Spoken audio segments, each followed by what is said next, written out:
Hey Brick Maniacs, welcome back to another Designer Studio episode. We have Dan joining us today because we're taking a look at the M41 Walker Bulldog. Man, so a couple of things right off the bat. First of all, unprecedented amount of printing. Love that 3D printed muzzle brake and that turret configuration. Another one just knocked out of the park because that thing looks badass. Right, it started out as a redesign of an original Brickmania kit that came out like 5-6 years ago, or maybe even longer. It's one of the first kits that we did in our Vietnam. We actually started doing Vietnam War kits, and I think it was even, it must have been like 2011 or something. The last time we had a Walker Bulldog, really? Right. Oh wow, okay, so this is a really maybe early upgrade. 2012, but it's long overdue for a restock. Okay. Not only did a restock, I went through the whole thing. It's completely new vehicle. I think there's a couple of items that I liked from the older version, and the rest of it is like, all right, this is all new, this is updated. So. Cool. Well, yeah, you can definitely see just in the turret functions, you know, it's got that sleek design to it, but you still have all the opening hatches, everything that you would want to. Love the addition of the gas cans. Where do you want to start with this thing?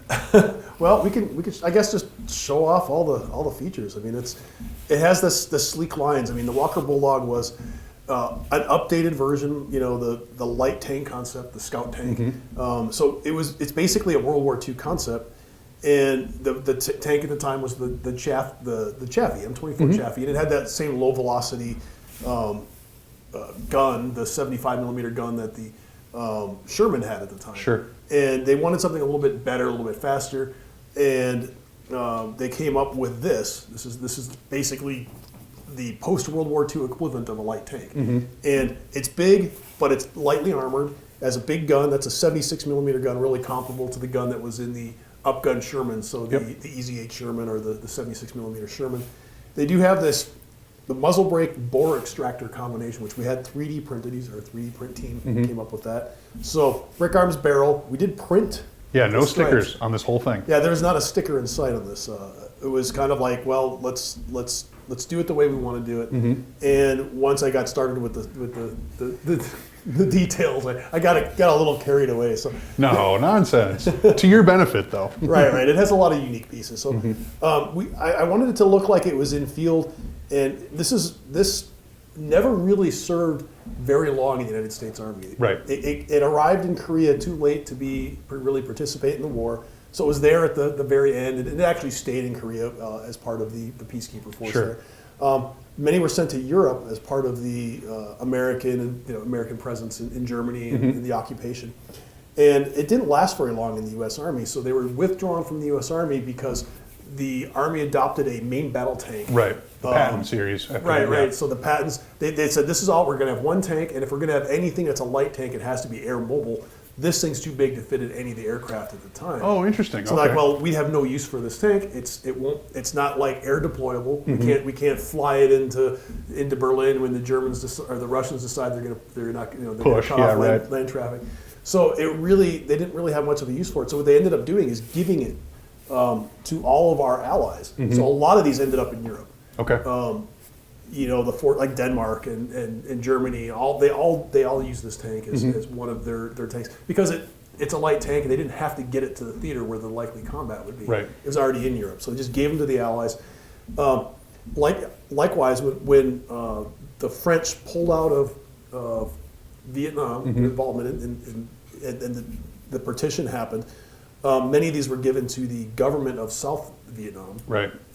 When the Americans got involved and decided that we were going to make a stand in Asia, and Vietnam would be the recipient of a ton of American aid, including all these tanks. So previously, the South Vietnamese Army had M24s, and of course they couldn't get any more because they weren't being made anymore. Yeah, you're done. So the Americans replaced the old French M24s with the Walker Bulldogs here. So these were all over South Vietnam, and they were crewed by South Vietnamese Army. And that's exactly how I made this. This is typical of the markings on here are typical of a M41 that would be ARVN. South Vietnamese Army. So unit numbers, the rings on the barrel, they all don't specific things. So third tank and whatever brigade this was, or platoon. So these are real markings, and a lot of things that we put the printed elements to show what era this is. So this is you could change these up. You can make a German version. You can make a Dutch version, a Danish version. we threw in some period things, Yeah. little cartons of smokes, or It's that in-country feel you were talking about. Yeah. We made some magazines. Along with American Aid, everything else went to Vietnam that was all American. So we included some of that fun stuff in there too. Yeah, I think that's one of the this print really, or this kit really shows off that expanded print capacity, and being able to add some of those cool elements to it is just it's all mock building material. Show you the top here. I mean, there's the ammo pack, ammo containers on the top, or not the ammo, the storage bins on the side of the tank. These are printed. The fuel cans, I think the fuel cans have appeared before. They were in some of our truck kits. Yep. World War II truck kits. So we just basically brought those back. There are the vision gun ports. Yeah, this is crazy. The vision ports for the driver and the gunner and the commander are done as well, printed. There's a textured bedroll tile, which we've done before. These tiles on the side of the turret. The wood piece in the front. On the front of the glasses here, it's all printed. So I did get kind of carried away, but that's just what it is. Also on the back of the turret, I should point out that there is the tripod for the M2HB. So you do get the M2HB, but they stowed the tripod on here, so if they wanted to set up, they could set it up as an ambush position or do whatever they want. There's stories of soldiers using the M2HB because it's huge range, using it as basically a sniper cannon. Yeah, sure. So you don't want to use the main gun to give your position away, but you can certainly use the M2HB. Oh, that's a cool little addition to have in there. I like those playability functions because if you're going to turn it into a mock and you want that to be a part of it, it's a cool thing to just have accessible. And the fuel cans do come off. That's normal stowage. When they made this tank, the big long turret bustle is to store that huge ammo for the main gun. It has to be really long, and then they stuck fuel cans on the back here. So I love that turret design because it's tough to capture that kind of like stubbed down, sloped edge on the turret, but the way you have that angled out there and then it kind of narrows back, it's really well proportioned. This is the way it is, and my previous version had it all built out of wedges and plates. They didn't quite have all these. These curved slopes didn't exist at the time, so my choices were much more limited. And it's kind of nice to be able to go back to do something you haven't done in a while. You have two opening hatches on top, so you can put the commander. I think we include two figures, and we include the American advisor, which Landon will go over all those figures. So that's all on there. I mean, you get a lot of play features, and then having the guys come with it means you don't have to hunt for them separately. So that's one of the problems that we have is when we were offering our tanks and our crews separately. Hard to line up. Right. No matter how much we tried, the crew would come out and they would sell out in a day, and the tank would come out and they'd sell in a day, and getting the likelihood of being able to buy both at the same time. You had to really be on the ball. So we're kind of making a switch and putting the crew with it. So the unique figures will become part of this pack. It makes it a little bit more expensive, but then you get all in one. Well, and you can see too when you go crazy with the printing like that as well. There's a lot of, it's a fun build to put together just from that aspect of seeing all this stuff. And I know it's kind of tough to capture on the camera, but those vision ports were a really difficult print, but also something that that level of detail is pretty unprecedented. So I do have a question. What is that a searchlight, a spotlight, a radar? What is that box? It's a big searchlight. Okay. So, and typically they would be on the the American M48s. So the Patton tanks had this big searchlight on it, and in field you see a lot of them. They were taken off like surplus American ones were given to the South Vietnamese army, and they stuck them on top of their tanks. Because why not? Well, yeah, I mean these searchlights they're super bright. Right. One searchlight on one of these tanks can illuminate the whole sweep the battlefield, and it's not like a flashlight. It's like you get caught in this searchlight, it hurts. It's blinding bright. So that's what that is. It's just cool. It's a very, very powerful searchlight. You see the same searchlights were used for anti-aircraft purposes. Yeah, right. So you'd see them mounted on Jeeps pointing upwards. But that's what that is. Yeah, that's a really cool addition. It's kind of something that's unique on that turret, but it makes perfect sense once you know why it's there. So yeah, they didn't all have it. It was having the searchlight also illuminates you as well. It's, you become the big target. So not every tank would have it, but from the pictures I saw, it was common. You can always take it off if you want to put something. Don't have the searchlight on it. But that's the nature of Lego. You get to do all the fun things that you want to do. it's and we do that with our kits. We say, hey, this is the way it comes, but there's nothing wrong with changing it up to your personal preference. Yeah, that customization is always encouraged and awesome. But it is cool to see kind of, you've used that research material to get those little added pieces, which is a lot of fun to be able to do. Went with the brown tracks. Kind of does that kind of work in with the with just muddy and being in country? Right, and you see that I mean, if you're talking about South Vietnam, I mean, the whole country is basically a big muddy bog half the year because of the monsoons. And whenever you see these things, almost anywhere, they almost always have this mud and the characteristic Vietnamese red soil. It's common, so this is totally normal. I mean, I did this on purpose. It was just to represent that this is in Vietnam. They would have metal tracks with rubber cleats on them, so that's the normal for this tank. But you never see them in that sort of new looking condition. Right. Field. It does incorporate too if you're using that reddish brown to create that mud feel. If if you are mock building, having that matching color on the tracks definitely gives it much more of a supposed to be there look. It would be awesome. If I was personally making new mocks for Vietnam, I would have like the dry ground would be sort of like this dark orange, and then I'd have the muddy mud would be reddish brown. Sure. It would be a very good combination. Yeah, cool to see that texture. Definitely one of the models that we're looking forward to seeing incorporated into the Vietnam mock contest. So, and an excellent addition to the lineup. I mean, it had been a long time since Brickmania had like fully printed crude tank back in the new release lineup. We'd had some restocks, but like this was you did so many helicopters, you were itching for some tracks. Well, remember 2018, 2019, and even into early 2020, we had like a tank almost every week. Sure. I mean, it was just like tank. I mean, I guess it wasn't every week. It just seemed like it, but we did that whole MBT series. So every month there was guaranteed at least one tank, and then sometimes we'd have 2 or 3 in a month. And then sometimes we do like the Panzer III. That one month we had 3 different variations of it. So I was a little tanked out for a while. Plus we also had that the switch over to the new track link molds prevented us from doing tanks. So it is nice to see them come back. So yeah, it's been a while. Yeah, that's really, really cool. This is a nice lead off for that. So, and like we were saying, it does come with this crew of 3. So unless you've got some more stuff you want to point over on this? No, I mean it is what it is. It's a nice tank. It has the suspension does its thing. It's an all around fun build, and it'd be great for any Vietnam War diorama, or just you can incorporate it into a European scene. Yeah, they were all. I mean, these things were all over the world. You wanted to make your Godzilla versus the Tokyo. This would be a good one for it as well. A lot of cool customization you can do, and with that printing, it worked great as a display piece, and it's obviously the design makes it super durable as well. So very cool. Thanks for going over that with me, Dan. Let's turn it over to Lando now and take a little closer look at the crew for the M41 Walker Bulldog. All right, so here he is, the man himself, Landon, going over the crew for the M41. Got a mix of Arvin along with our. Where do you want to start? Yeah, this was a really interesting, I guess, artwork to put together. It was really interesting researching this. The crew is just highly varied. From what I could tell straight off the bat, Arvin, their uniforms would probably be a bit more simple, or using stuff from kind of U.S. gear, maybe older stuff from the French even.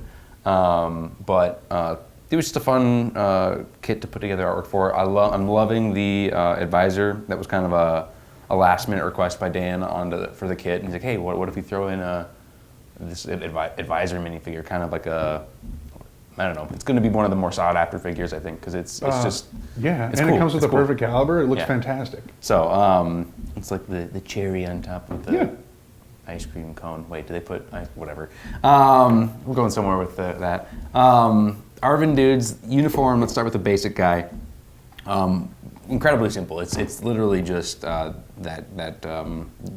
jacket and trousers in that olive drab color. Bit of color shifting going on across the whole uniform. Some simulated draping fabric. Yeah. Sort of some natural folds of the fabric there. This I like the example of this figure though, because the simplicity of the uniform kind of leaves that space to really appreciate the accuracy of that color. Cool, yeah, because I know absolutely. when you cram a lot of gear on there, sometimes you it's like you talk about, it gets too busy, you lose some things. Even other camo patterns just aren't quite as clear. This is a super clean minifigure and an excellent example of how it works with the existing Lego color. You can really tell when you look at this that it's not just a blasting of ink over the top of it. And I think that this figure demonstrates it as well as right I've on. seen. Yeah, thank you. No, this is I kind of like these more simple design minifigures because it lets me play around with again those natural folds, just sort of the details that probably are typically overlooked, or just I don't know. It's fun, kind of working with what you have here. I guess minimal gear, but it's fun making these simple figures. On from there, you guys kind of have the tank commander. He's maybe seen a bit more combat kind of thing. He's a bit more intense of a character, is what I guess I'm kind of imagining this to be. He has the sunglasses And goggles. I love that. Quick switch. Yeah, that was funny. Yeah, the goggles actually. So I'm always trying to. I guess we're trying to budget the printers like time sometimes because when you have figures that are super decked out, printing on all different sides of the helmet, it's nice to give them something that maybe is a bit easier to print, so that they can get onto new stuff later on, right? So my hope for this helmet was like maybe I can give them a single goggle print with like 2 straps that bleed off the edge, and maybe they can hit that in one pass, kind of thing. It didn't end up working, and they ended up having to do it. So this is actually 3 passes. So the straps on either side, then they printed the goggles over top of it. So it is cool that the artwork actually bleeds down over the side. Wow. And it looks like their goggles are like popped up over the helmet like that. That is definitely an extra level of detail. My intention was to make it easier for them, but I ended up making it harder for them. So sorry. Way to go for the 3 print pass, Yeah. though. I mean, But yeah. that's And that's cool that if they ever can't get the artwork to print exactly how we were sort of envisioning it, the print crew seems to they'll always go the extra mile to make that make it work. So Yeah. that was cool on their part. Maybe they're a little annoyed with me, but whatever. oh, that is an interesting bit of detail. Something you Yeah. learned. That's why you watch these videos. Flak jacket, and then they have that just the red scarf that you commonly see the Arvin Rangers or Arvin Flare of forces. color. Yeah. It's just kind of interesting to see these drab uniforms and then pop of color. Last but not least, we have the advisor minifigure. So like early on, like American advisors, he'd be wearing. They would wear a variety of gear, but since we didn't, the notable feature there would be those Okinawa boots, and so that's kind of like a late, World War II or after the Korean War boots that we try to develop for more of a jungle environment, Right. And it was this like the precursor to something like I guess neither of these. Oh, this guy has the actual like jungle boot that you'd think of. But these boots would be a precursor to that. Era before, yeah. Yeah, and really sought after by collectors and reenactors. Just an interesting transitional piece, kind of from our traditional, like all leather, like combat or like feel like combat World War boot. II Yeah, like a World War signature II boot. transitioning into a more like kind of a modern day boot. As we think of combat boots. All the way down to the shoes. I mean, we talk about these wars about being kind of that transition period, and he likes to capture all the different kinds of uniforms kind of jumbled together, but all the way down to the shoes. That's how far that research goes. Yeah, That's and just so crazy. these boots, it's interesting. You can see the World War II influence there with that buckle on the side. So when in World War II, when we had the gaiters and the service shoes, then later in World War II, we transitioned into that buckled boot with that clasp that kind of wraps around. Right. This has a very similar design to that, and then the canvas or I don't know, like nylon sides to Sure. it. So some I don't know what exact material that is, but fabric of some sort. Yeah, the flexible ones Not that leather. cinch down. And, So yeah, and then he's wearing a flak jacket, and then he's got that pistol holster kind of around his torso like that. And that again, that's like a World War II issue pistol holster. And then in Vietnam, they applied a black finish to a lot of our leather gear. So you'll see World War II the side holsters as well. That would be black in Vietnam. So, but they came from World War II stock. same style, just different color. Beret and kind of a real intense looking guy. It's like Vin Diesel or something. I really like I like the face artwork. So I almost thought like any Tom Berenger from Platoon or any of those movies, Born on the 4th of July, Right. or whatever. Just kind of got that very American in Vietnam for way too long look to him. So That's kind of what I was going for, I guess. Maybe Vin Diesel's not the best example. Yeah. Whatever. And then it came with a perfect caliber M16. So I think that's just that was a cool request from Dan, and I'm glad that it turned out the way it did. So yeah, I think people, the customer response has definitely been that people are a huge fan of the brick arms being included, being perfect calibers. So definitely something we'll be striving for in the future. And an awesome crew to go with a really, really cool decked out tank. yeah, absolutely. So thanks for walking me through it. That will be the Designer Studio episode for the M41 Walker Bulldog. Stay tuned for future restocks. Make sure you tune in next time.